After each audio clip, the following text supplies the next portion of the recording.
Uh, all right. Happy Friday, guys. Continuing on with our conversation around test prep, and since we're almost there, um, start really taking the test questions, but don't focus too much on your scores. I know it's hard because, everyone's competitive and wants to get high scores right away. But the goal for right now, over the next 2 weeks, the goal is just to get your mind and your body used to the test questions. So it's the sitting in, it's the going through, it's the looking at trends. Like, what questions do you typically miss? Are they procurement questions? Are they risk questions? Are they calculations? What areas, do you need to focus on? And the whole goal is to do some sort of like a testing assessment, like looking at what areas, you need to shore up on. And more likely than not, you're going to breeze through a lot of the communication stuff, um, a lot of the resource management stuff. So then you kind of know, after 2 weeks, like, okay, I need to focus more on um, let's say procurement, because those terms are just super new to me. And I just RFI, RFQ, LOL, all these acronyms. um, I just need to focus on that more. So it gives you a sense on where to put your energy.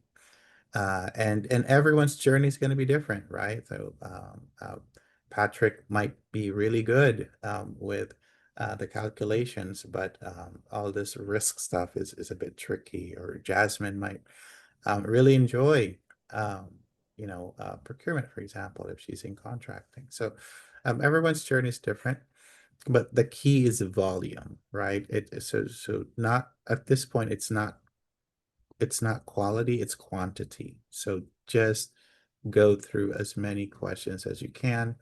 If you haven't started yet, start with 10 questions a day, then do 10 questions twice a day, sometime in the morning, midday, and sometimes at night. And then start bumping it up to, do 20 questions at a time, up until you get to, 50. And then just start doing 50 every day. And just like for any of you who have trained for a marathon, you have your daily runs and then you have your long weekend runs, right? So uh, in our case, you'll have your long test run. So do one long 100-item test on a Saturday or Sunday, for example. And again, it's more about just sitting through and also be mindful of your physiology. What I mean by that is have water beside you. Be mindful of, is it 1 cup of coffee that is the right amount for you, or is it 2 cups of coffee, or maybe zero because you're already too stressed out.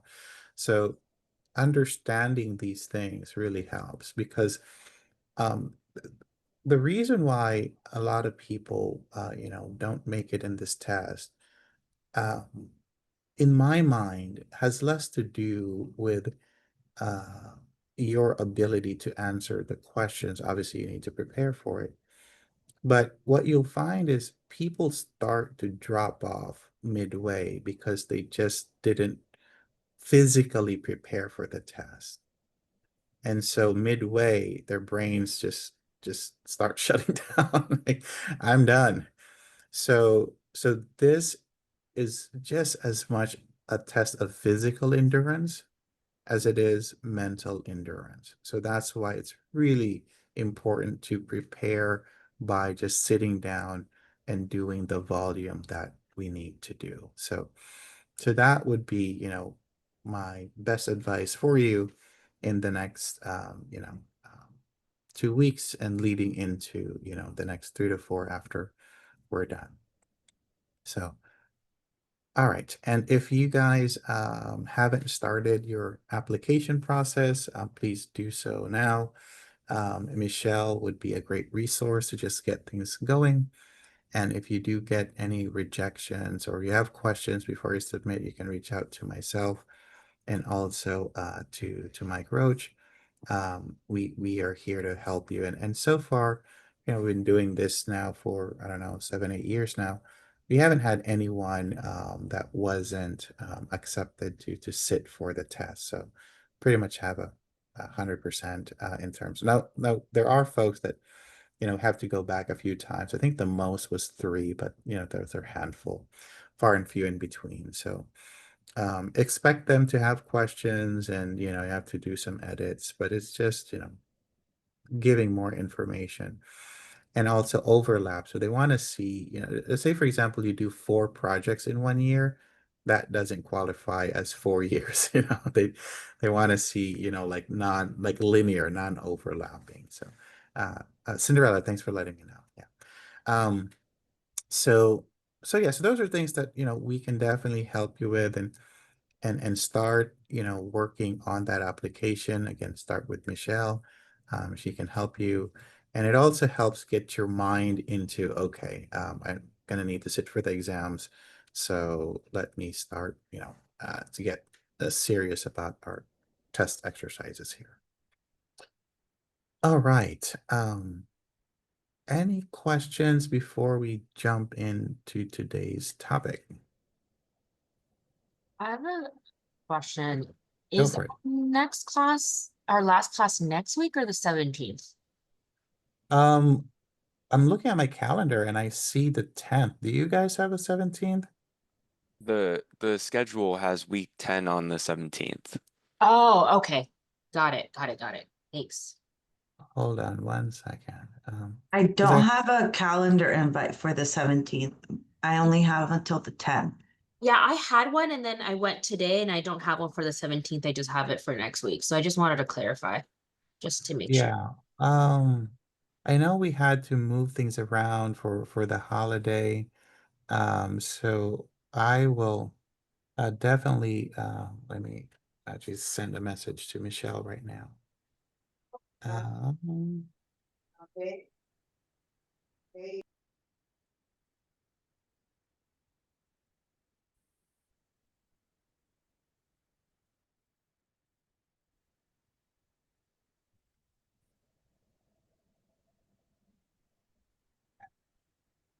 all right, so we'll figure all of that out.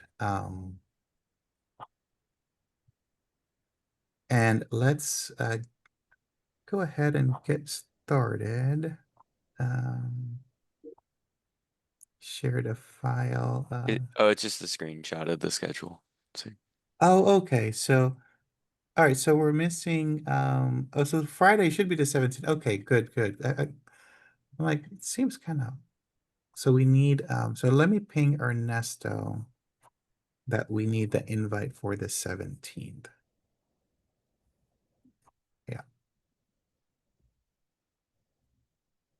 Okay. Let me do that right now.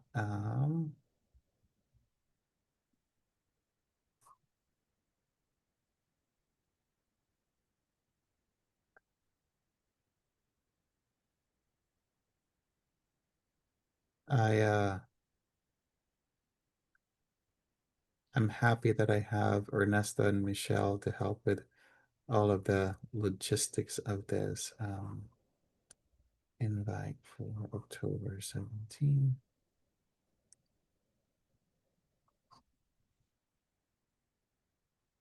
Uh,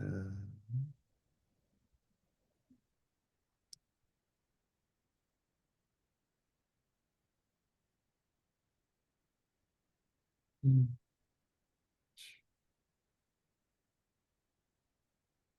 Session. Perfect.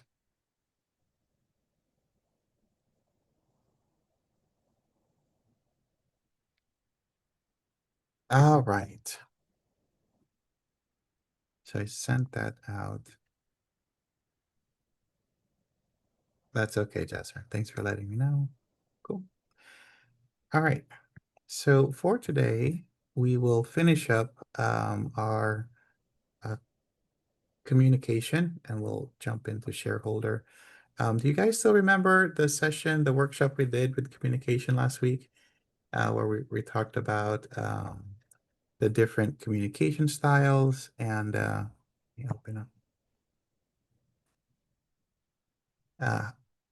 dealing with passive aggressive, and also Yes, passive aggressive. progressive. um, and just so you guys know, I am still learning to master that myself. It's an everyday.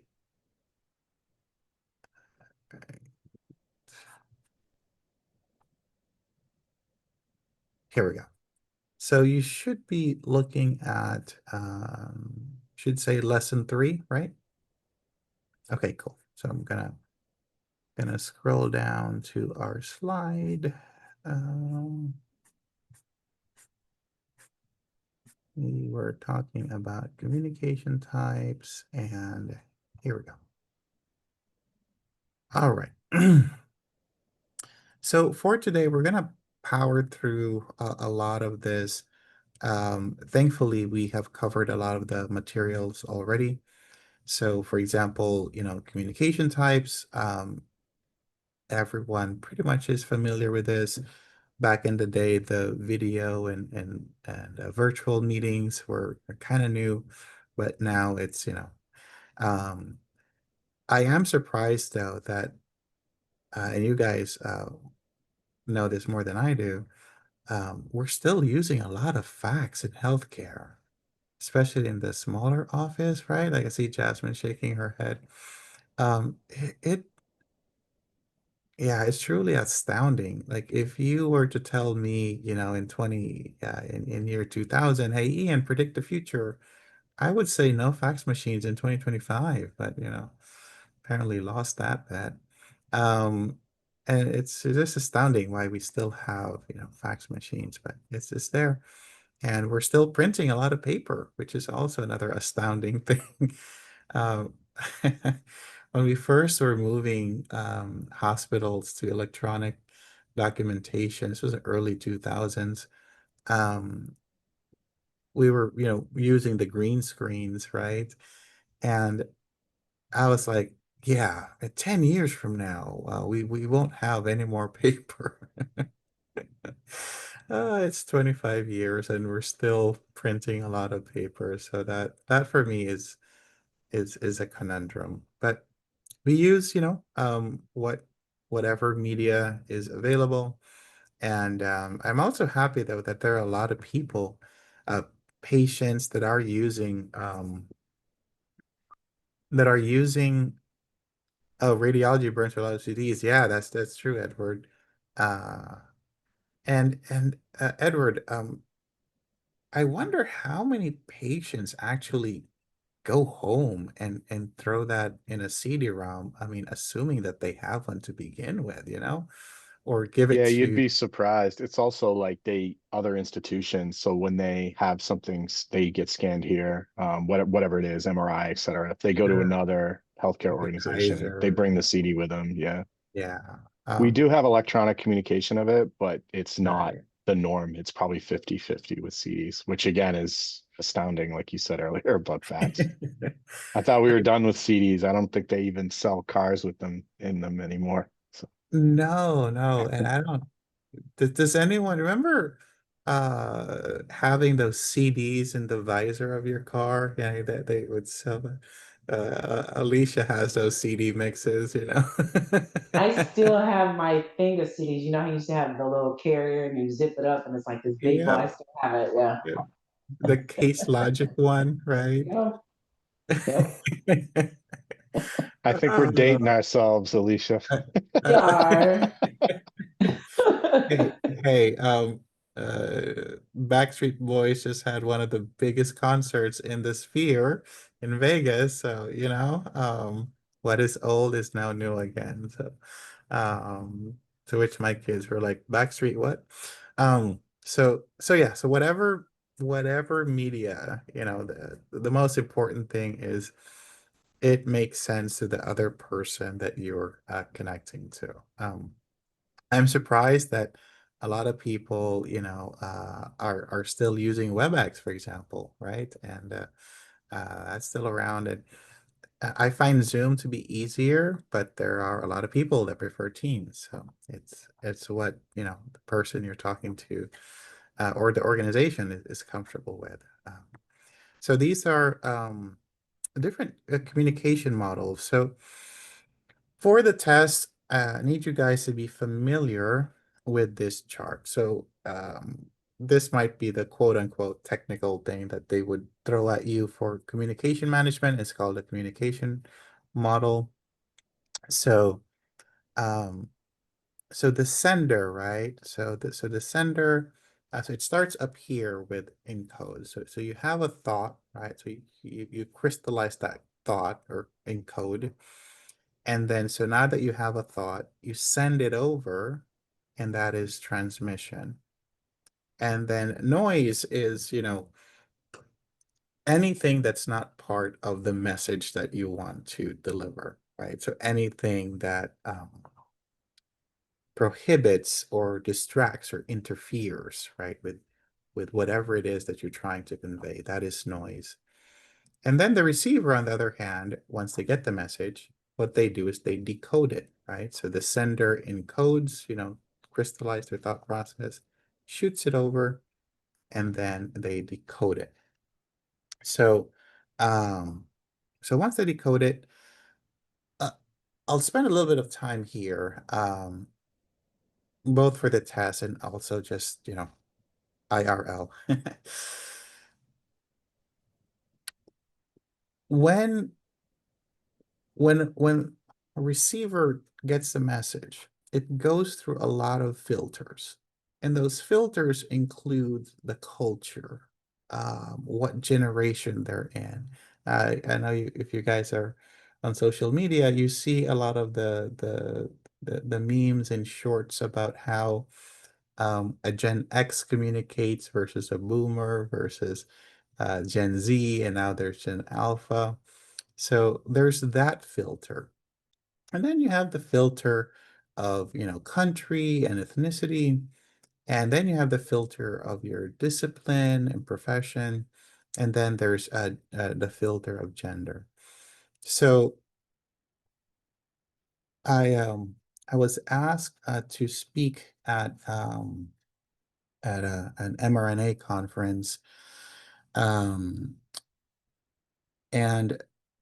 it was good. There are people that, this was in Boston, and there are people from, that flew in from Switzerland to China and all of that, and all of the different companies that are involved in the whole mRNA, from the suppliers to the transcription people, to the ones that encode it with lipid fats and so on and so forth. And I was talking about, how AI can help with the different things around predictive analytics, to what's called a digital twin and all of that. But as I was listening, to the different talks and talking to people, I switched up my presentation, because one of the things that these, postdoctorate, Fulbright scholars, patent holding scientists were really perplexed on was, how come the reception of mRNA, especially in the US, was so bad, right? It was even seen as a bad thing, which some organizations estimate that uh, around 300,000 deaths could have been avoided if, people who needed it got the shot. And so I did, switch out my presentation. I threw in some AI, but I switched it out to more of a messenger approach, and just looking at how we failed, we, the scientific community, failed miserably at communicating mRNA, communicating how it works, communicating the fears, communicating um, the mistakes that we did, in terms of vaccinations and all of that in general, looking at the history of it. And just one by one, started to show, guys, this is where we screwed up. And it was such a somber presentation. And afterwards, people were coming up to me and saying, "Hey, thanks for talking about the elephant in the room." Because everyone is focused on, okay, how can we do this part of mRNA better when it's actually doing really well? The biggest problem we had was messaging. And what I told the class, or not the class, the, the conference, is to know and not to know and not to do is not to know. To have and not to use is not to have.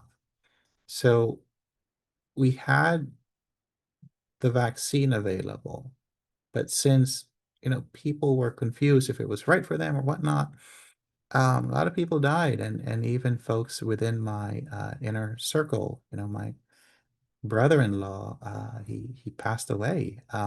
He definitely needed the vaccine, but he didn't get it, and he got sick. And 4 days he was walking and talking, and in 4 days he was gone. And so this whole messaging, this whole communication model is something that we in the scientific community, in the medical community, need to get better at because, as I was telling the audience, anyone who has tried to convince another person by beating them over the head with facts and figures has always lost in the history of mankind. No one has ever changed another person by, Patrick, let me tell you how your idea is just the dumbest idea in the world, and here's all the facts and figures. No one has ever won that argument, ever. And so what you need to do is not try to pull people up to you, but you need to go down and meet people to where they are. And I talked about, all of the different biases and filters that we all have, right? This isn't just the person you're talking to. If you look on the encoder side, the sender, you have the same. You have the same biases and filters, because we're not blank slates, right? So we are sticky mediums wherein we get information, and some of it sticks with us, some of it goes out the door, but we are not immune from this. And so it was a really a somber conversation about how the scientific community focused too much on the technology and not enough on how do we deliver the message. And also, the cutting edge of science is very messy. So that humility and explaining that, guys, we made a mistake. We thought it was this, it was that. And so here's what we've learned, right? So, yeah, talking to a room full of people who have patents about humility is not the easiest thing in the world, but it's what we need in order to get better. Because what is the purpose of having these technologies if it's not being used, if it's not being funded, if it's not getting out to the people that need it the most? And also, I talked about how getting to like the rural areas, that last mile, right? So no one is talking about it and thinking about that because that's not where the fun is, or the fun and funding. So this slide in front of you here, you can apply it on an individual level. Me trying to convince Elicio to go with me to watch a soccer game, for example. Or you can use this model to try to convince, a county to go get testing, go get, a flu shot or whatever it is. It's the same principles that apply. So a few things that we need to remember, and I'm going to, let's go through it together first. So you have the sender encodes the message, it sends it over. Anything that distracts from the message is called noise. The receiver decodes it, right? And then they do the reverse. They encode their own thoughts about what you've just said, and then they send it back, and then you decode it. Okay, so this should be super quick. I'm going to just stop sharing here for a quick second. So Sweta, so what does the sender do when they're crystallizing their thoughts? What is that step? That very first. So Sorry. sender is trying to send the message, So you're crystallizing your thoughts. and the, I'm not sure, but yeah, like Starts with an E. starts with the emotional state. Okay, call a friend. Who do you want to? Maybe listen. Yeah, I hope, is it in code? Hope I Yes, Okay. encode. All right. So after you encode it, now you send it over, and it starts with the letter T. Patrick. Transmit. Yeah, transmit. You don't- but I- Could you read my lips on this? I did. And so Alicia, this is something that interferes or distracts from the message. Noise. Good job, Alicia. Oh. That's me. My bad. I don't enunciate well enough. Alicia. So Alicia, once the receiver gets it, what does that receiver do? Once they get the message, they Code it. decode. Yep. Decode. And Okay. D-E. Decode. Yeah, Mm-hmm. exactly. And then you formulate your response, and at that point, Jennifer Ng. So now you're formulating your response as a receiver. That is called, starts with an E. Encode. Encode, right. And then you send it over. And Jennifer Palomo, what does the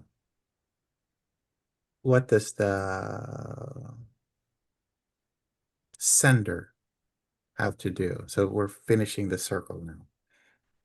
They have to decode acknowledge message. Yeah. So yeah. it's okay. Yeah. Yep, that was it. So encode, transmit, there's noise, decode, and then you formulate your response, you encode it, and then send it back, and then the original sender decodes it. So that was it. Cool.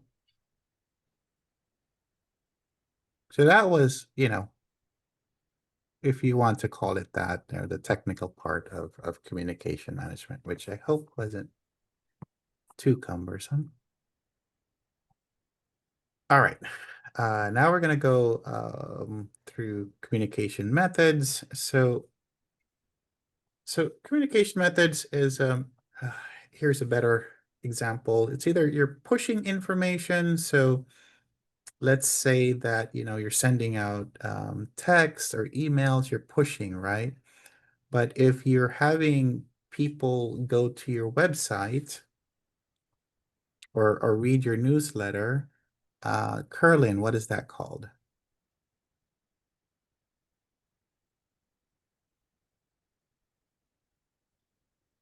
Probably stepped away. Jasmine, what is that called? If you're sending email, it's called push. If you're having people go to your website, that's called Pull? pull. Yeah. So you're having the person pull information from a source, right? So you're not pushing them the content, you're having them go to your website or go to your newsletter. Chris, what would a podcast be?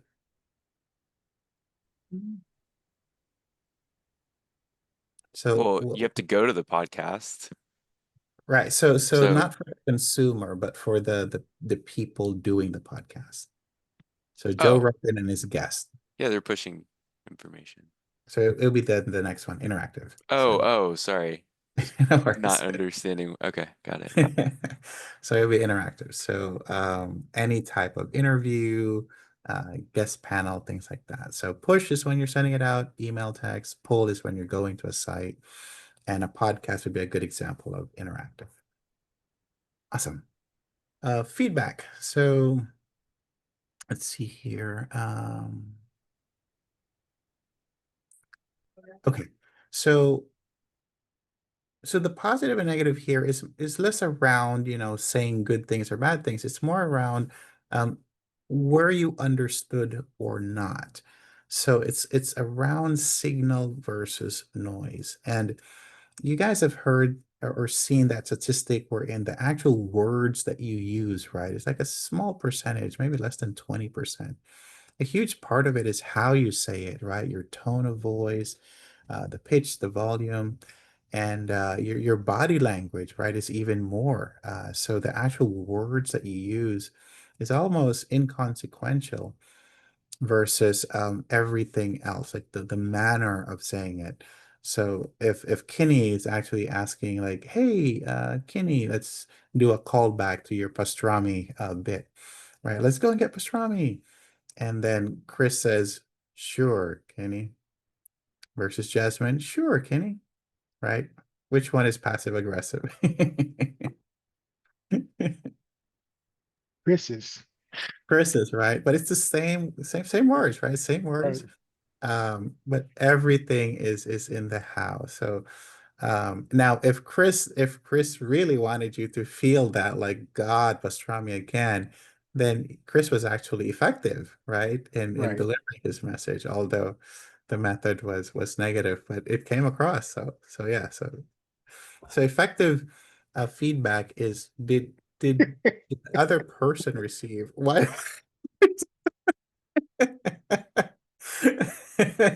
You're right. You were the example last week too. It's okay. I'm so good at it. It's fine. Yeah. Um, yeah, you are. And on my screen, you're like right above Kenny at all times. So it's easy mark. Swetha, you be the passive aggressive today. So you're the assigned passive aggressive person. So cool. All right. So here's another thing that as project managers, I'll highlight what I've seen project managers get wrong. So we've beat the drum of having to communicate, and now what I'm seeing project managers do is actually they over communicate, and that is a thing. And evidence of that is people start to ignore your messages, your posts, and that is just as bad as them not getting it. Because again, to have and not to read is not to have, right? So if it's in their inbox and they're just skipping, deleting, or not looking at it, then it's not serving its purpose. So you want to make sure that people. So if you look at a like a like a pyramid or a triangle.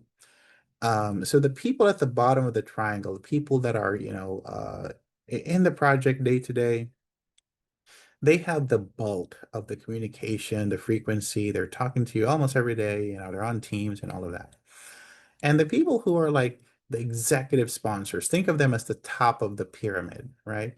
So they get the least amount of communication and also the infrequent because for the most part, they just want to know what's going on. And also if you need something from them, right? Hence the word escalation, right? So if things are green, that's good. That's all they need to know. If things are yellow, okay, tell me more. And if things are red, good Lord, what happened? So that's when they double click on it, right? So, um, so you want to be able to communicate the right amount, the right frequency, and don't bombard people. And for the love of everything holy, the CC function on your email is not to include everyone and their mother, right? So even if it's CC, it still hits their inbox. So be very mindful of the information you send because the last thing you want is to be seen as noise, right?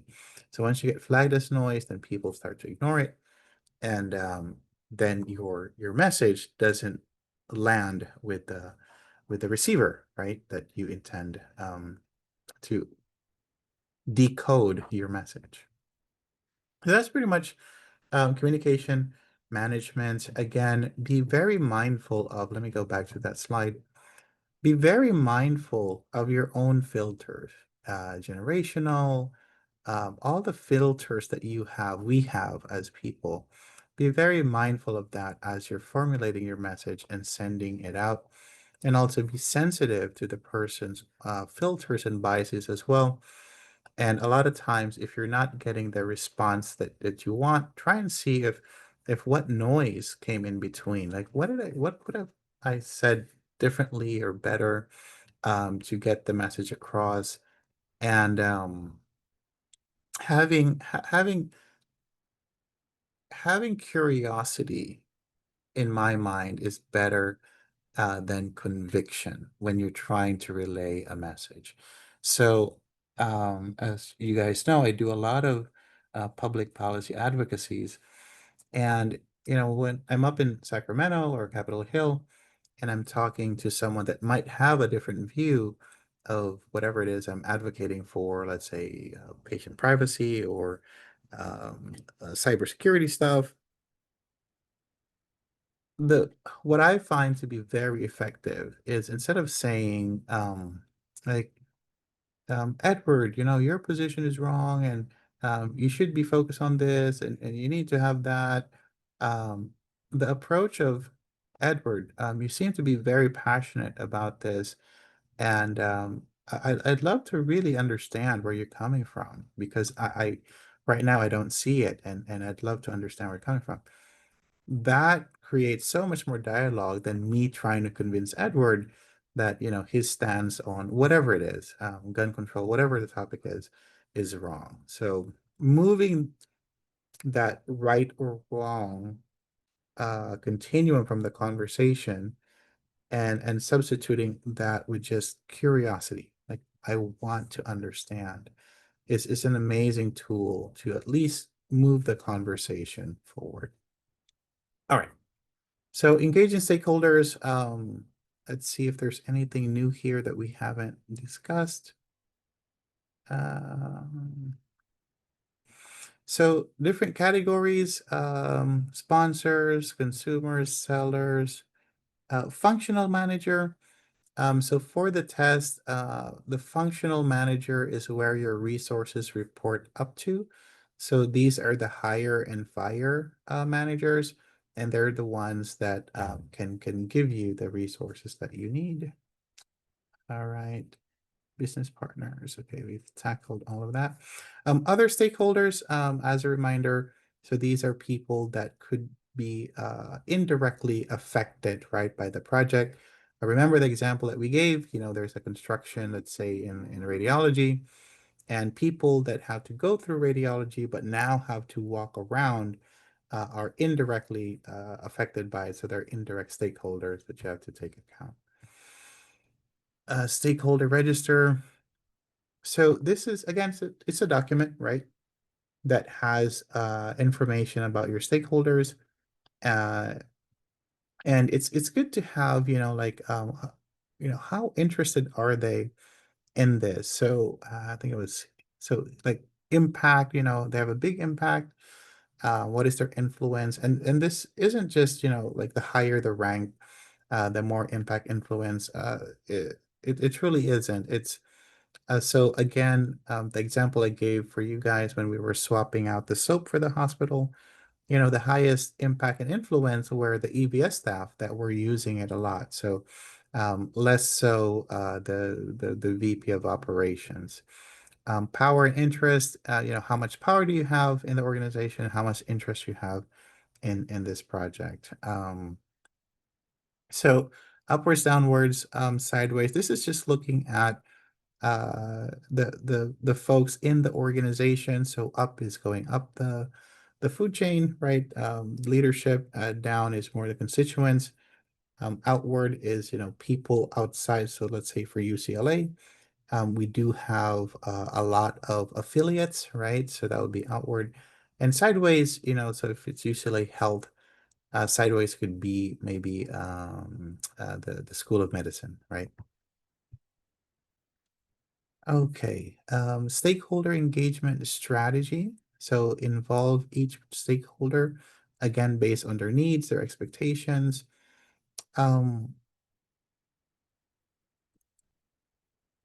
We're talking to a different client that was very, very frustrated because they brought in this big consulting team, and for whatever reason, they spent millions of dollars and it was just an absolute failure. And what they were trying to do is they had like um, their main hospital had all of their systems in place, and they're trying to roll it out to their other affiliates, the smaller community hospitals that they had. One of the things that they clearly missed out on was the fact that they were trying to do a top down. So let's say, Patrick, you're UCLA, and you bought a community hospital. Let's call it Suetas Community Hospital, and you're just, although you're saying all the right things, like, yeah, we'll work with you, and make sure there's a cultural fit, blah blah blah. But at the end of the day, you're just like ramming through. Like, this is what we have, copy paste. Sueta, your community hospital has to do this. Like, enough said.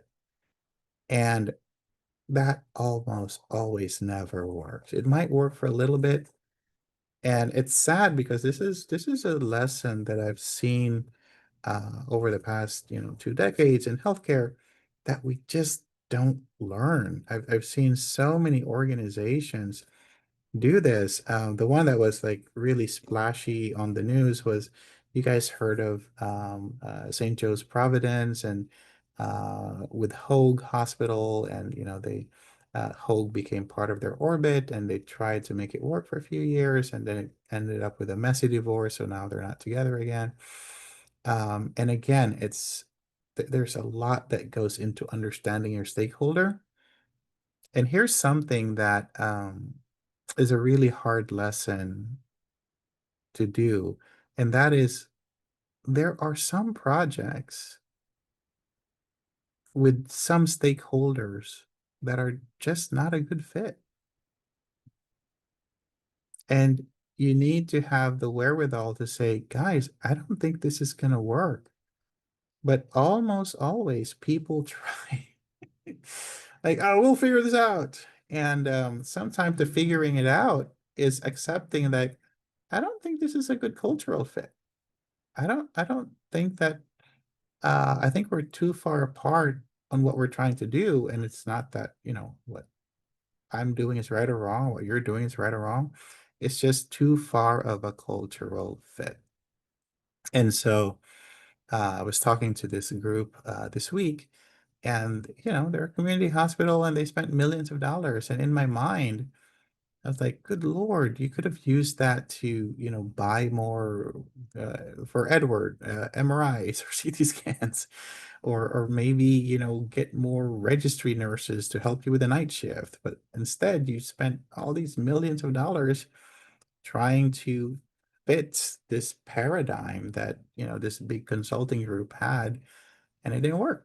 And so these lessons, I wish I could say that at this point they're all theoretical because we figured it out, but it's not. And with hospitals only having, single and low single-digit margins, we cannot afford to have these mistakes, especially at levels wherein, they're losing hundreds of millions of dollars.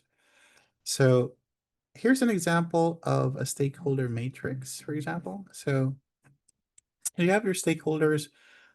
This is more for change management, where you have people that are unaware. They might be resistant. They might be like, go with the flow, neutral. They might be supportive. And then you have your champions, right? These are your leading. So this is an example of a stakeholder matrix. And you can have different types of matrices. This is obviously for change management. But you can have it wherein, let's say, you can call this the clinical group. This would be operations. It would be technical. This could be education. So any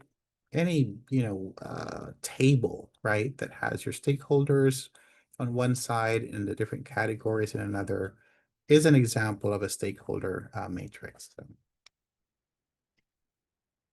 All right. So let me see if there's anything here we haven't covered. Use analytical techniques to classify stakeholder engagement levels. So this is a very fancy way of saying, look at your stakeholder, understand how often they need to be pulled in, and act accordingly. That's really what it means, because you don't want to bring in everyone for every meeting every time. You are going to burn people out. And so they see your invite on the calendar going like, oh, Patrick again. And there's 63 people invited, but only 4 people are talking. And we just needed 3. So you're going to burn people out. But, you know, it's still something that plagues every organization. One of the hardest things to do for meetings is asking yourself, if Alicia is not in the meeting, do we have to cancel or move the meeting? If the answer to that question is yes, then Alicia is important and needs to be on the invite. If Edward may or may not be in the meeting and will still proceed, guess what? Just send Edward the minutes of the meeting. Don't take 30 minutes out of his day, because you just said if he's not there, you're still going to proceed. So if you look at the invite list as we're going to cancel if Sweta is not there, then invite Sweta. If we're going to proceed, even if she's not there, just share with her the agenda and share with her the minutes after. Oh, can you guys hear me okay? No, I'm sorry. I'm sorry. What I mean is, like, I totally agree with you on that. It should have been, I'm in a lot of meetings. Oh, okay. Thanks, Victor. Sorry, I did not get that right away. I'm like, holy smokes, I've been having audio issues all day. I'm like, God. But yes, so and also for you, Victor, be okay with asking the organizer, do you absolutely need me in this meeting? I have a lot of meetings today.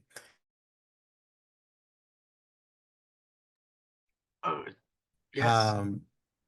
Otherwise, I'll be more than happy to read the minutes or shoot me an email if you need something from me. I'm here, I'm around. And you'd be surprised, every other meeting you can get out of when you start asking, what specifically do you need my input on? And project managers have a penchant for, oh, it's just an update. So it's just good to have people around so everyone can hear it at the same time. And if they have anything, they can jump in right away if needed. And if there's a question, then we have everyone who can answer. Guess what, guys? This isn't the Pentagon, right? If you're not in the meeting, you can send out an email and we can be fine. It's going to be okay, right? We're not planning an attack on a country or whatever. So it's okay not to have everyone in the room. This isn't this isn't one of those meetings. Now there are meetings where you need to have everyone, especially when you're trying to solve a problem, a crisis in real time. Those exist. There's a time and a place for that. But a lot of times, it's just a regular meeting.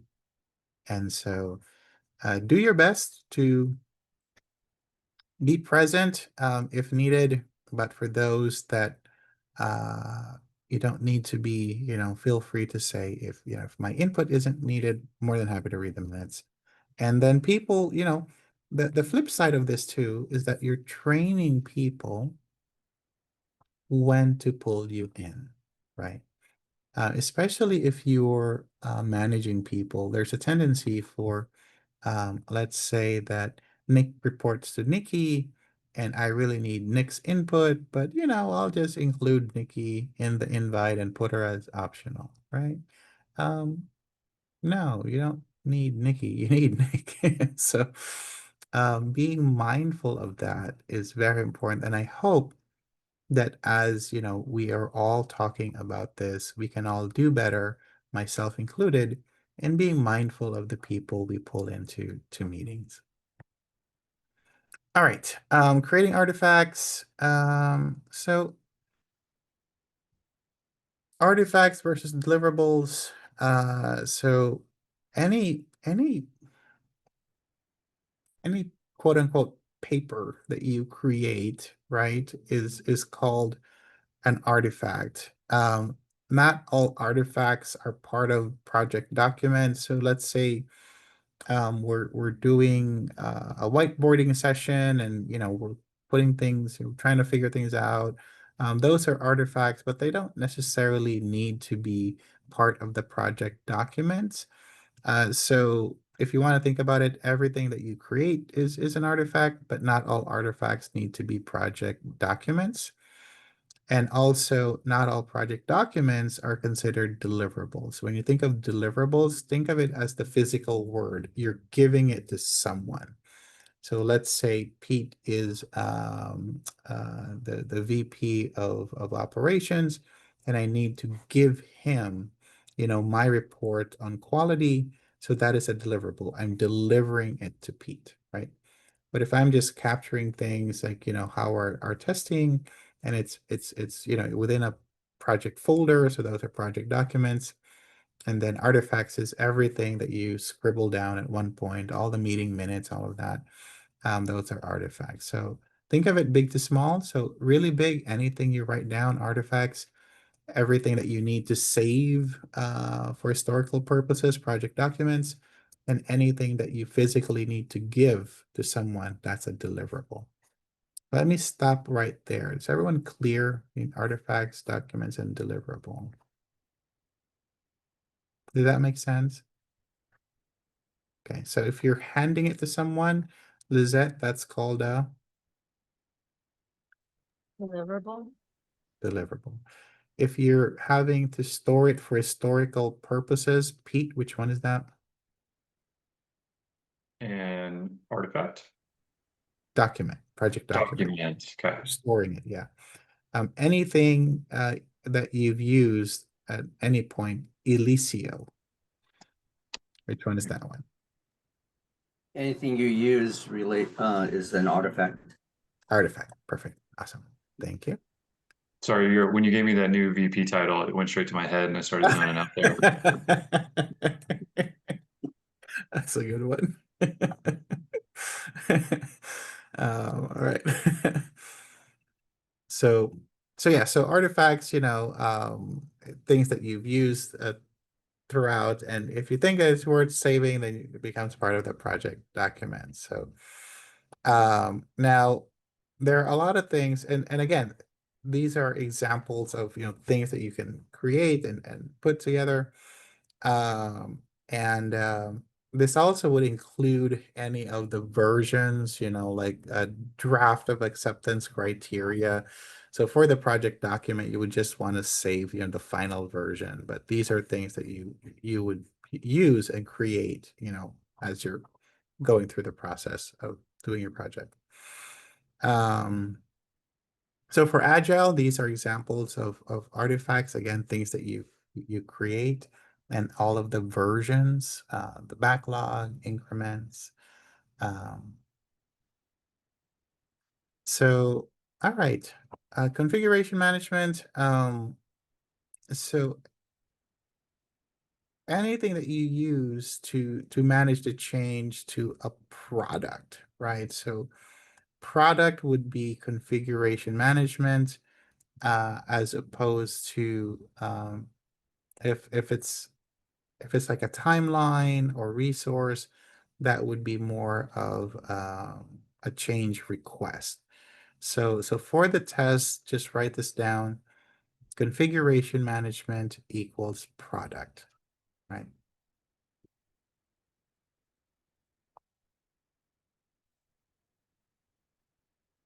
All right.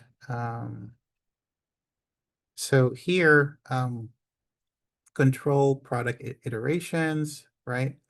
Control the steps reviewing and approving product prototypes and ensuring product specification. So again, just write it down. Configuration management equals products. So that will help you not get confused between a change order. Now, change order could be configuration, but for the test, just make it super clean. Configuration management equals products. So version control. So you want to make sure that, and this is where SharePoint really comes in handy, where you have the latest and greatest. You're not having to deal with, hey Nick, do you have the latest version of that Word document? Oh no, Lisette has it. So having SharePoint is really helpful, or any centralized repository, so you're not having to deal with version control. And so if you have a document, it's good to have, when you made the change, and usually for like really official documents, you have a page either in the beginning or towards the end that has, the last time it was changed and who changed it. And so you have that as just a version control section of the document. All right, storage and distribution of artifacts. So again, having a centralized area is super helpful. Now we have cloud-based, right? Storages, which is great. And so those have, built in. So every time you change the document or touch it, it has an audit trail as to who did what. And so as you can see here in this image, way back when everything was on paper, so you had to sort through, sift through. Is anyone familiar with like the Dewey Decimal in library? Yeah, I haven't heard that since elementary school. So when everything was on paper and in the library, right, you would use a Dewey Decimal system to kind of organize things, and that's how you find things in the library.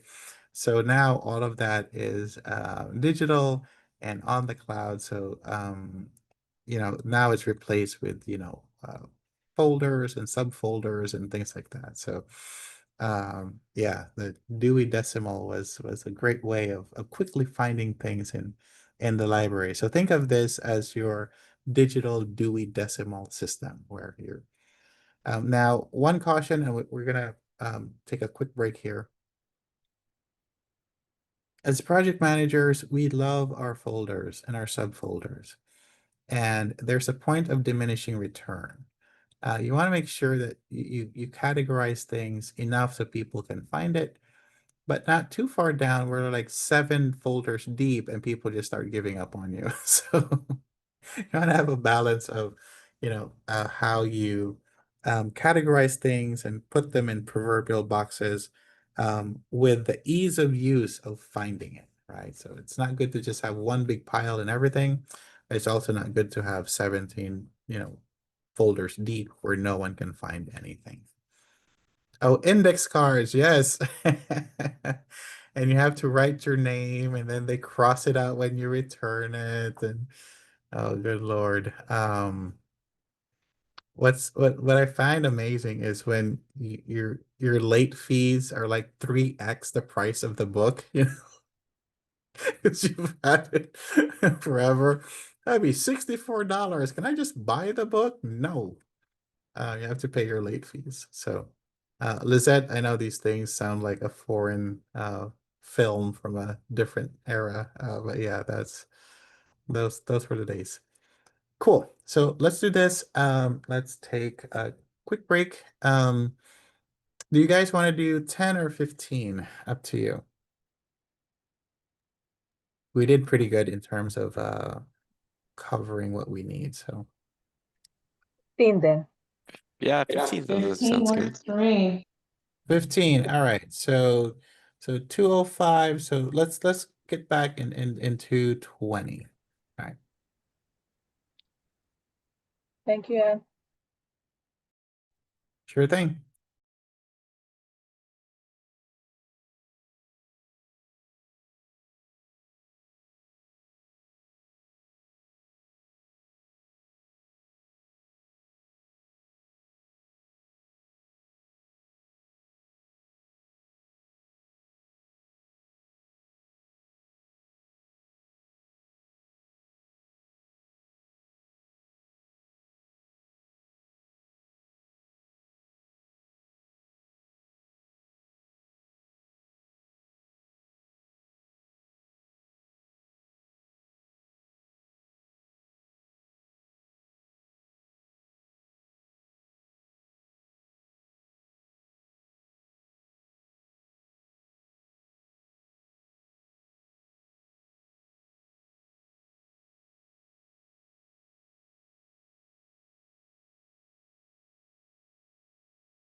All right.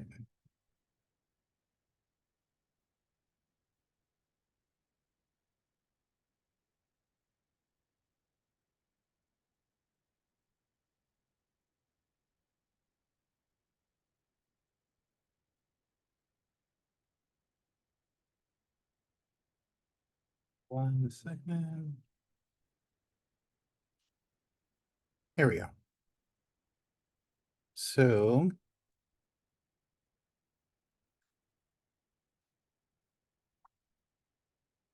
for the rest of this morning, we'll finish up module 3, and this afternoon we'll jump into part 1 of module 4, and then we'll finish that up beginning morning of next Friday, and then we'll touch on part 2 of module 4. We'll finish that up, and then depending on where we end up there, we'll do some of part 2 of module 4 and then all of module 5. I think it's like 87 slides, something pretty short, so we'll be able to get through it quickly. But yeah, so it's kind of wild. There's this quote that goes, "The days are long, but the years are short." And it seems like, when we're doing these sessions, it's a marathon, right? There's a lot of focus that you need to put into it. But this is what, day 8, right? 8 of 10. So that went by really fast. So the days are long, the years are short. So, all right. So now let's move into manage project changes. And I love uh, this idea. Projects are about change. Even if you're doing like actually if you're doing server updates or upgrades, the change is in the title, right? You're upgrading, you're updating. There's something new that you're doing. And I love that idea that as project managers, we're actually catalysts of change, right? We bring about change. So when people, stakeholders, have something in their mind that they want to manifest in reality, they call upon people like us to bring it about. So I love that view of the work that we do. Because if you limit it to just, creating a schedule, assigning it to people, making sure things are on time, doing all of the documentation, it takes away from the bigger purpose of the work that we do. And that really is, we are agents of change. We bring about change, right? We take ideas that are flimsy and ambiguous, but at the same time hopeful and exciting, and we crystallize those ideas and we create a plan out of it and eventually execute. And so I'd love for you to carry that thought as we move forward, you know, both in the class and also in your careers.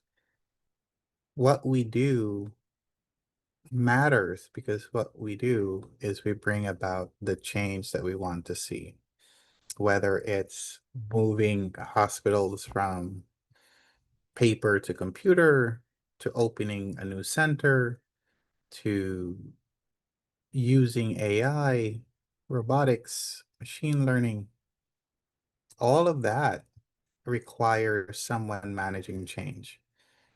Now, I did read an article that said, there are a lot of changes that AI will bring and disrupt, but one of the jobs that seem to be pretty secure is that of a project manager. Because with all the technology, you still need a human in the loop to make sure that it's working. And you're kind of that um, maestro in the orchestra, right? So you might have a mixture of technology, AI, humans, eventually robots, but you still need a human being in the mix, because what you're doing is ensuring that we are building, creating what our stakeholders, which for now are human, and making sure that we're delivering what this other human being wants to exist, right? What wants to manifest or bring into reality.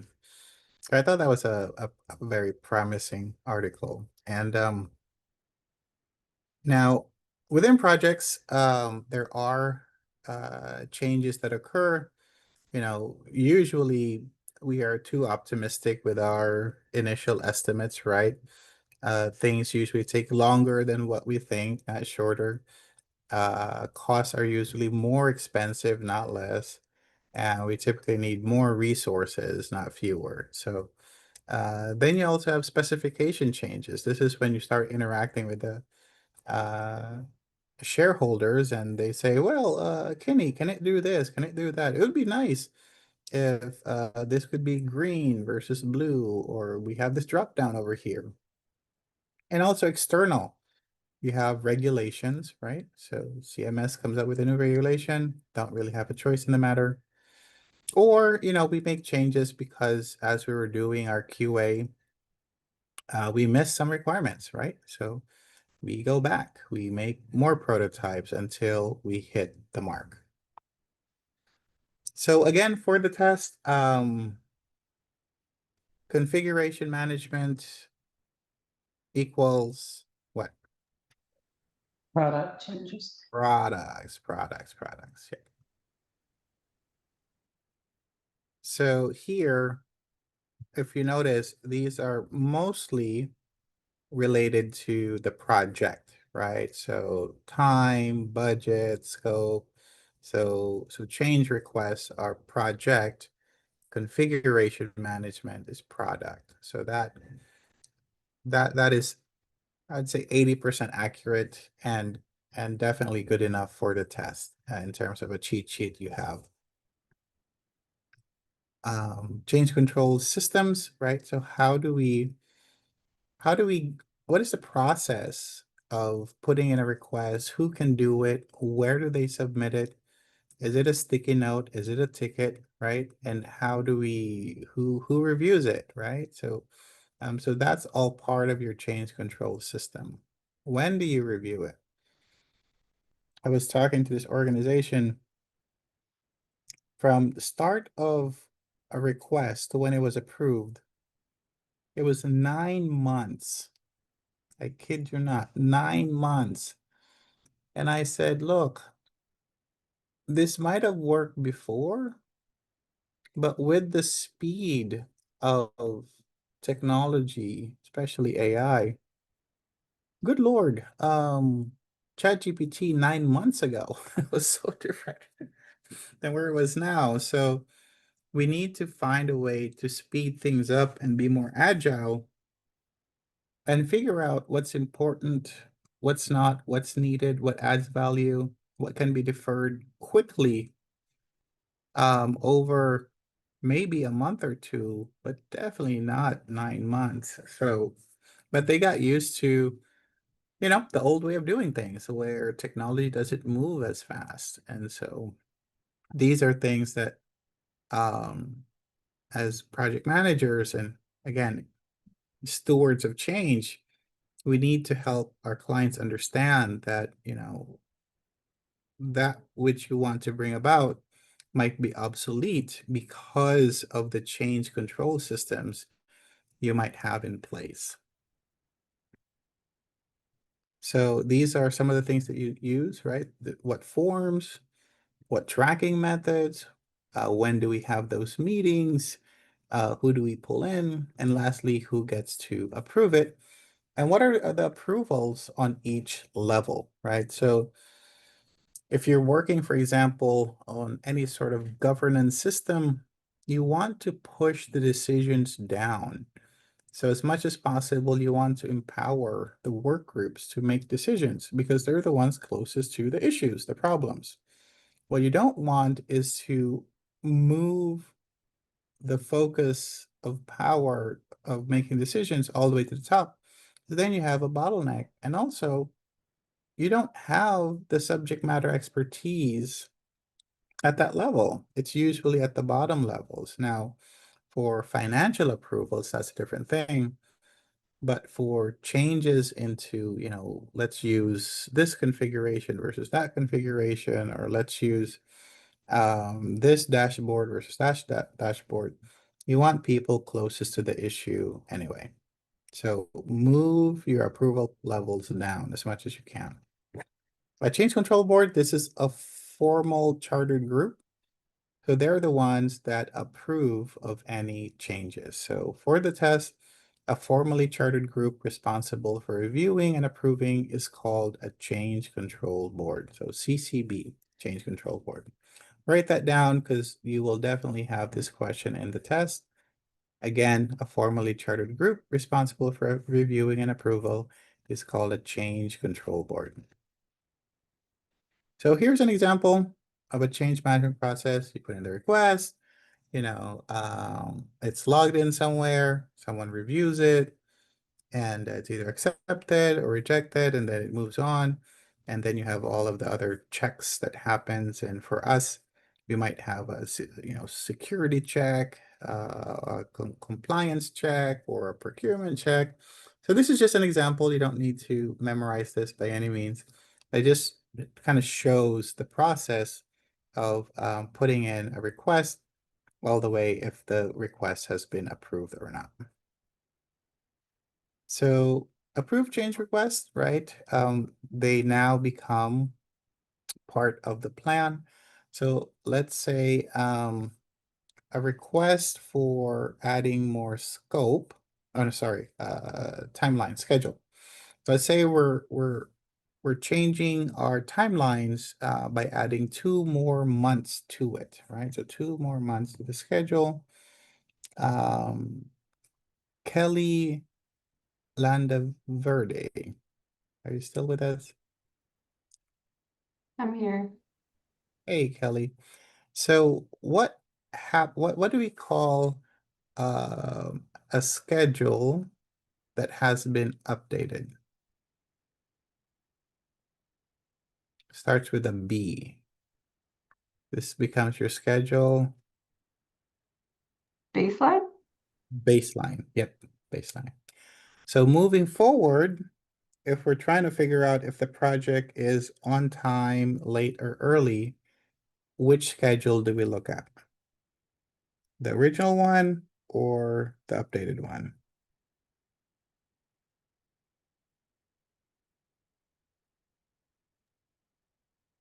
Is it still a question for me? Yes. Oh, I don't, the updated one? The updated one. Yes, yes, yes. So at that point, this becomes the baseline. So the original one, you just, keep it in your project documents, but that's no longer our source of truth. The source of truth is the one with the approved changes, right? So keyword is approved. Thanks, Kelly. So these are the different types of change requests. So for this one, we actually have to spend a minute because you need to remember this. So I'll go through it and then we'll do our usual, you figure out which one I'm talking about. So the first one is corrective action, adjust the performance of the project work. So you're correcting something, right? So anything that like, okay, maybe we need to change settings on something, right? Or maybe we need to, let's say that we're working on a dashboard, and it's not pulling in, ADT information. So that's a corrective action. So we need to pull in, admissions, discharge, and transfers. So you're adjusting the performance. Preventive action. So these are things that will prevent, issues down the road. So it's future focused, right? Defect repair. So this is after you've gone through QA and you realize that, oh man, we're not hitting the target here. It's not performing according to what we want. So let's make some changes. So we're fixing an error. So that's defect.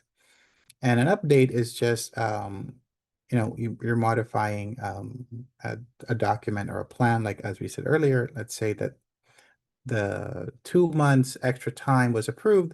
Now you're updating the project plan. So that's just an update to the plan. So let's do this. Let me stop sharing.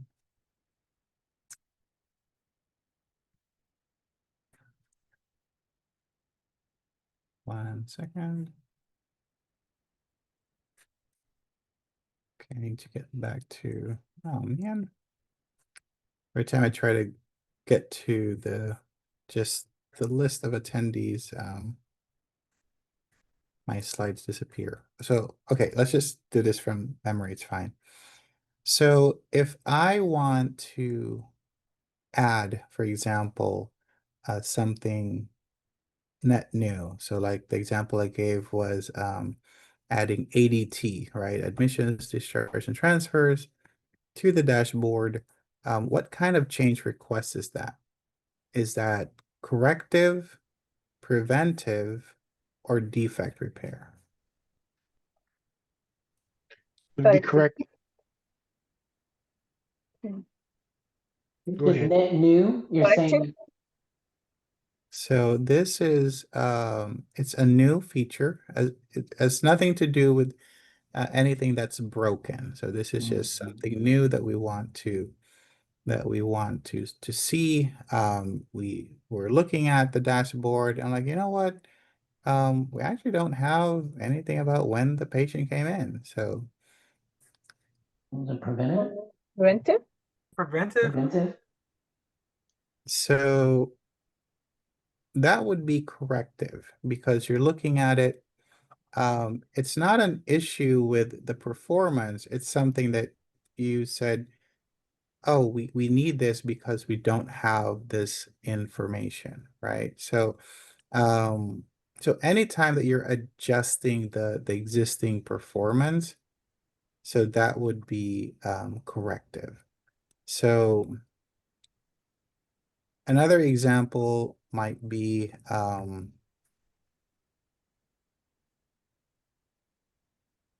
me think. Oh, so let's say for this report that you're trying to create,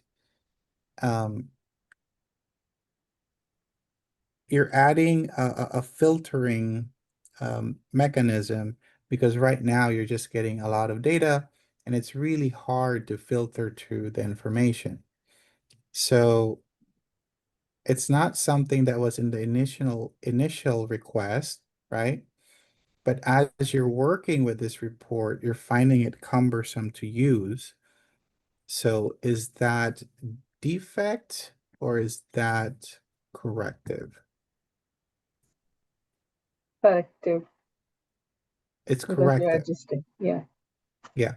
Now let's say that there was a request to put in a filter, right? So you can filter by date, by name, and whatnot. And there was an effort to create that filter, but it wasn't working. Is that corrective? Is that defect repair? Is that preventive? Defect. Feedback. defect. And the key is you intended to do it, you tried to do it, and it didn't work. So you're fixing a defect. Now, if it's not in scope, but as you're looking at this report, Chris says, man, it would be nice to know if these guys were day shift or night shift. So it wasn't in the original requirements, right? But someone says it would be nice to have this because right now we can't tell if what we're looking at is day shift or night shift. It's just everyone for the entire day. So you're trying to fix a problem for right now. Now, an example of one second. The preventive action might be hey, let's add a third round of testing. Right? Let's add a third round of testing to our schedule just to make sure that we do unit, functional, and user testing, right? So it's something in the future, right? So it's not something that we're dealing with right now. So for that, is that corrective, preventive, or defect repair? Preventive. Preventive, right? So you're kind of looking at this. One of the coolest things that I found, if it can be done in terms of preventive action, is this thing called a full dress rehearsal. So this is, everyone's familiar with a day in a life of testing, right? So you go in, you pretend, you have the user do what they need to do, and then the next user does what they need to do. So that's kind of a day in a life of.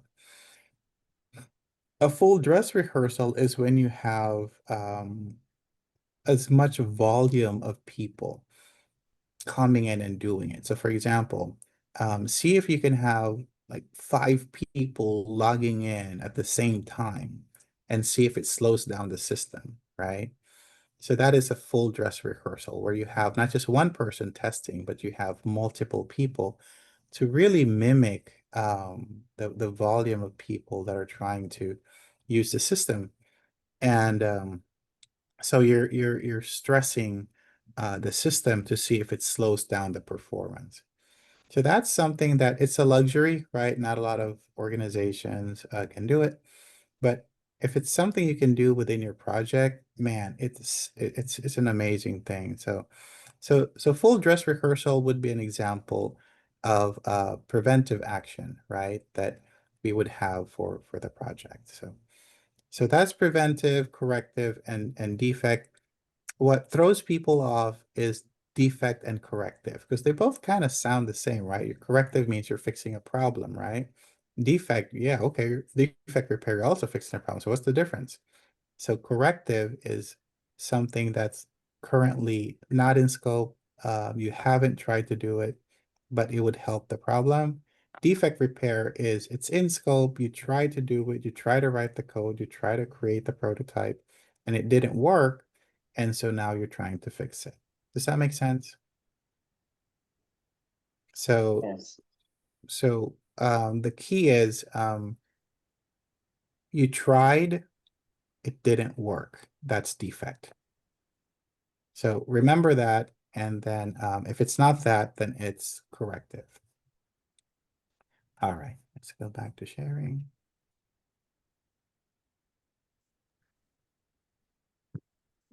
What about there's a fourth type of change Oh, request that was just update? the document. Yeah, that's just a document update. So if you're, so you get Yeah. approved. So let's say, for example, you get approved. So you put in a request for added funding, and that funding gets approved. So now you update your budget to, let's say 500,000. So updating that is that last update. So it Okay. modifies a project document. So that's just literally going in and backspacing out the funding amount and saying, yeah. Or in the Okay. case of the example we gave earlier, like you got approved for 2 more months, right? So that would be adjusting your plan to maybe you extend out more of your go live prep or something. So Wouldn't updates typically be a result of corrective or preventive action? Like you needed more funding because you didn't have enough funding, so the corrective action is get more funding. correct. So that's a good point.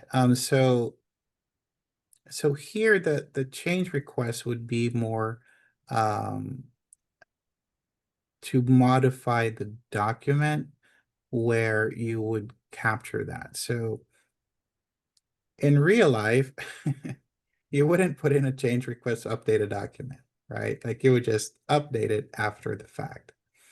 So when you have like government contracts, for example, there's a whole group of people, whole team that's just focusing on the documentation. So let's say, Chris, you got approved for that, you've got approved for funding, extra funding. So now or got approved for 2 more months. Now you put in a change request to update the entire schedule. So let's fix the schedule to include the 2 months that was approved.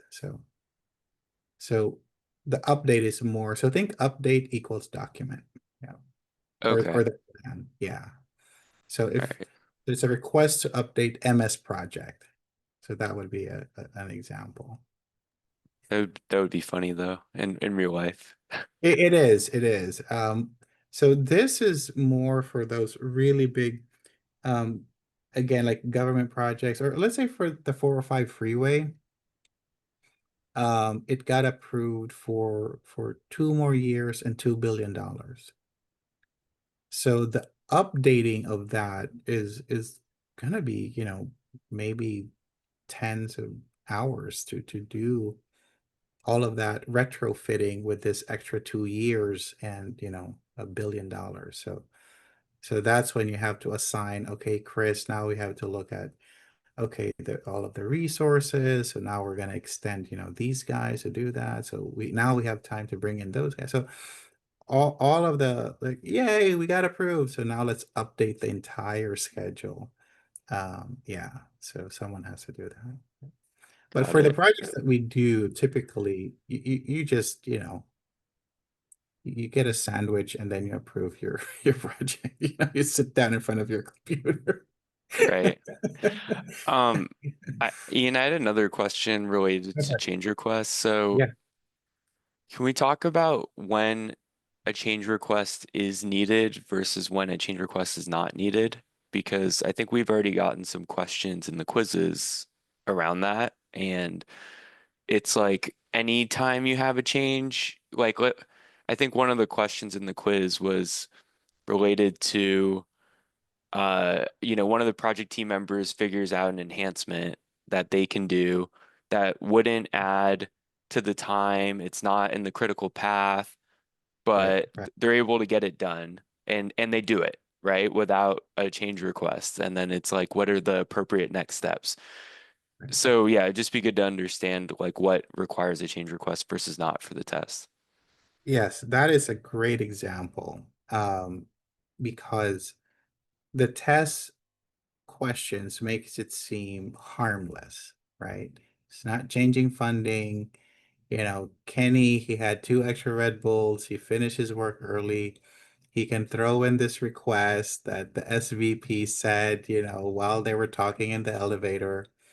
And so usually the question is, as a PM, do you just tell Kenny, yeah, go for it, since it was asked by the project sponsor anyway, right? Or B, go through the proper change request. Or C, tell Kenny, don't do it because it wasn't in the original plan anyway, right? So let's say those are your 3 options. So what happens in real life is, well, you just do it because your SVP said, and it doesn't affect anything, and Kenny already is jittery and he has time, and like, I can bust it out and it's gonna be there by Friday. For the test though, you want to still put in a change request. It'll be expedited because, we got approvals already, but you always want to go through the process. And the reason for that is, one, you want all of the requirements to be captured, right? And so once that request is approved, now it becomes part of the requirements, right, that you need to do.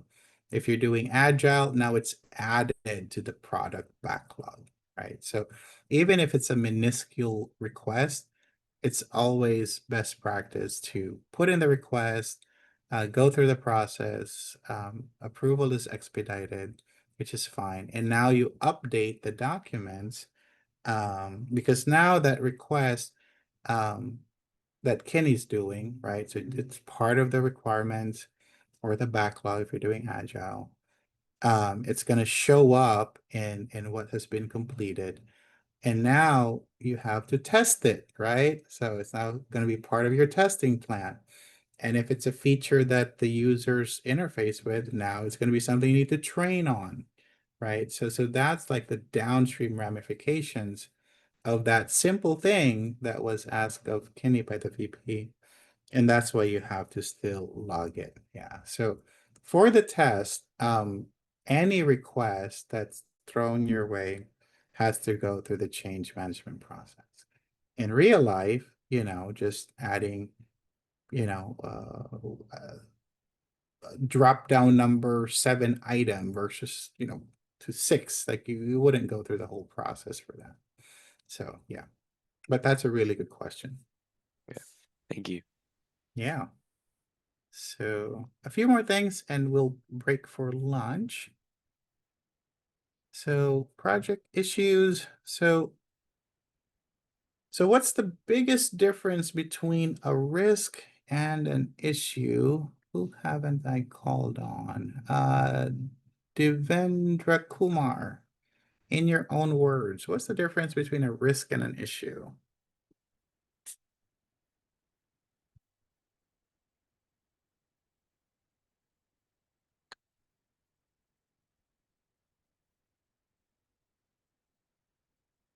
Might have stepped away. Jeff, are you with us? Jeffrey Cho? Yep.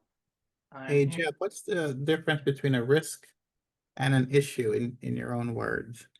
A risk is a potential issue that hasn't been realized, but identified as something that could be, and then an issue is something that is realized. It's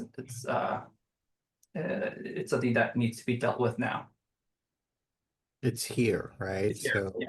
It's a current condition. Yeah. Yep. Risk is potential, issue is actual. Now for the test, what's this weird thing with risk, Nick? Do you remember? So risk can either be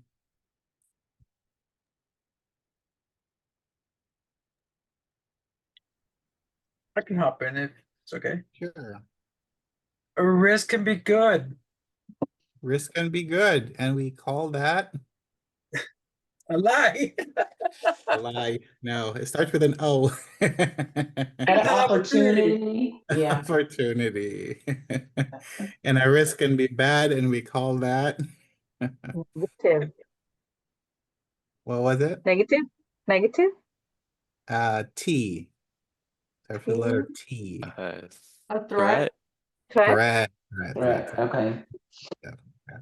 Well, what I do love Victor's response, yeah, it's a lie.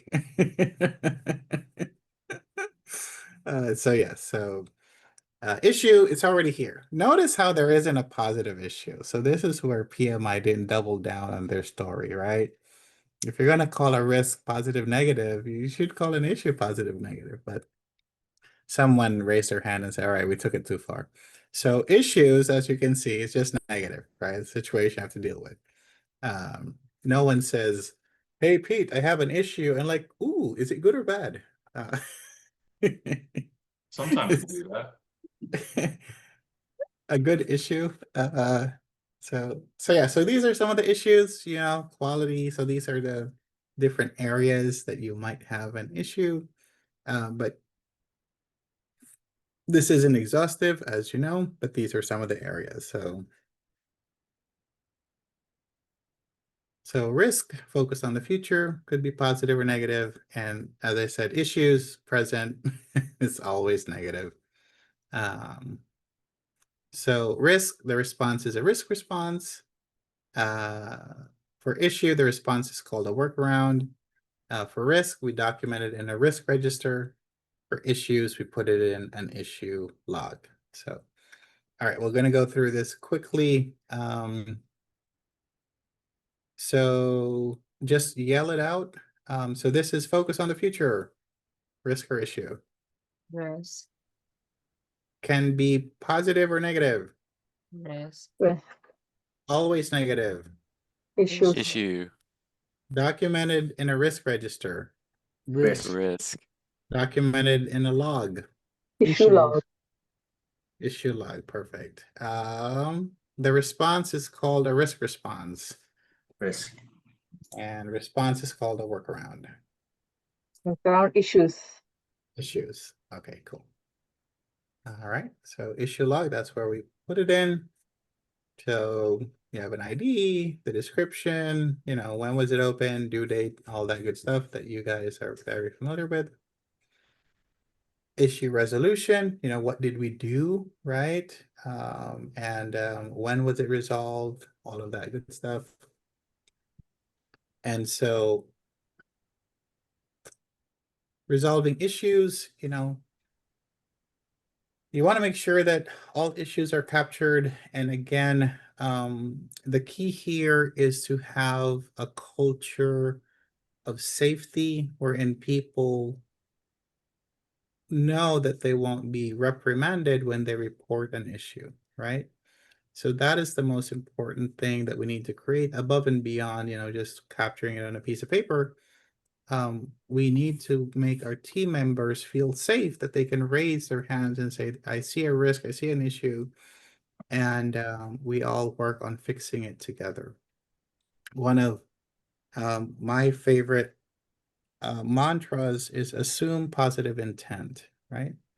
So know that people are trying their best to do the right thing, but we are humans, we make mistakes. So we need to have a culture where people can raise their hand and say, sorry, I made a mistake. So, all right, knowledge transfer. So remember, we want to make sure that we have lessons learned.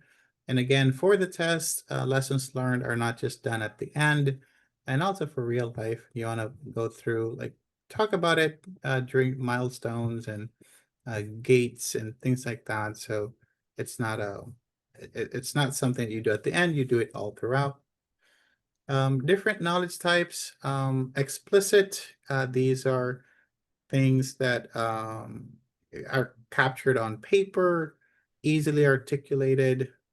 Tacit, these are things that are hard to capture on paper. This would be beliefs, experiences. An example would be, let's say, if I were to ask Kelly, who, if you had a choice, who do you want to be your database administrator, Jeffrey or Nick? And Jennifer might say, they're both good, but I'll go with Nick. And you say, why? And say, I don't know, just, you know, I find it easier to work with. So things that are not that easy to explain, but you just know, that's under tacit, right?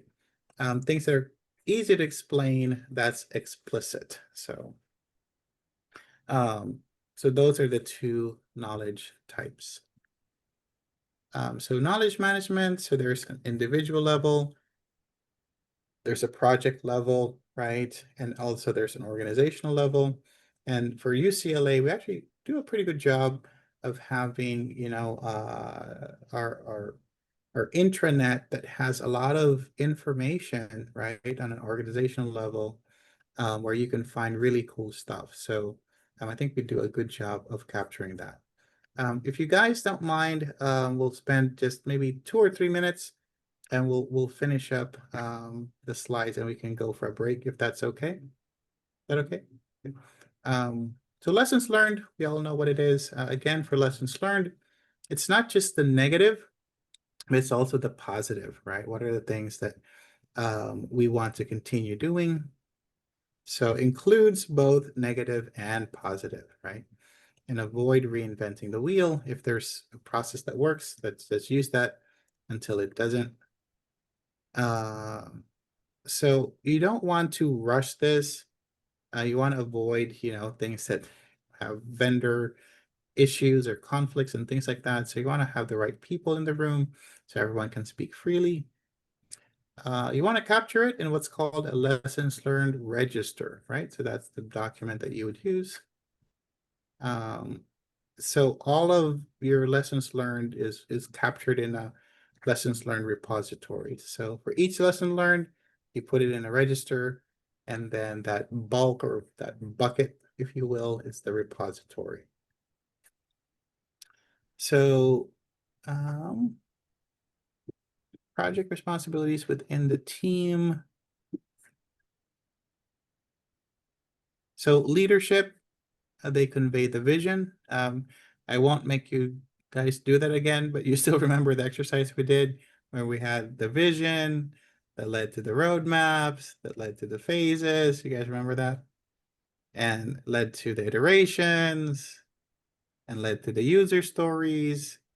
And finally, the user stories are broken into letter T. What was the last one on that wrong? Tasks. Tasks. There you go. There you go. Cool, cool, cool. So leadership communicates the vision. We in turn, facilitate effectively to guide the group. Want to be mindful of any, political issues. And again, this is not political voting, but more the politics of where people stand and networking to facilitate relationships. So we are both a manager, an ambassador, and a lot of times a cheerleader, right, in what we do to keep the project going. So working environment expectations, knowledge is not constant. So having that beginner's mind is very important. Sharing information, right, not hoarding, and using appropriate tools, right? Is it face-to-face? Do you need a meeting? Will an email work? So all of those things. Knowledge transfer techniques. So learning within the industry, I highly recommend that you guys check out, events put by different organizations. You have ACHE, you have HIMSS, HFMA, there's tons of organizations, PMI, LA chapter and OC chapter. Take the time to invest in attending these and talking to people, because in my mind, it's still the best way to figure out what is going on in the industry is by talking to people at these events, right? There's no substitute, and you get beyond that barrier of going through the admin or trying to connect on LinkedIn. There's nothing better than being in a physical location where you can just say, "Hey, Jasmine, so how's it going in Kaiser, or how's it going in, Cedars or whatnot?" So knowledge transfer happens that way too. And again, capturing all of your lessons learned in the repository, so other people can avail of it too. So that's knowledge transfer. Number one, make sure that you have the avenue to do it. Make sure that you do lessons learned throughout the project, not just at the end. Number two, you want to capture that, memorialize it in the register. And the place where you put all your registers is called, starts with the letter R. Repository? Repository, yep. And make sure that people have access to it. So with that, that was the end of module 3. This afternoon, we're going to start module 4. So, all right. Thank you, guys. And we will reconvene in 2 hours. Thanks, Ian. Thank you. All right, Thanks. thanks. Guys.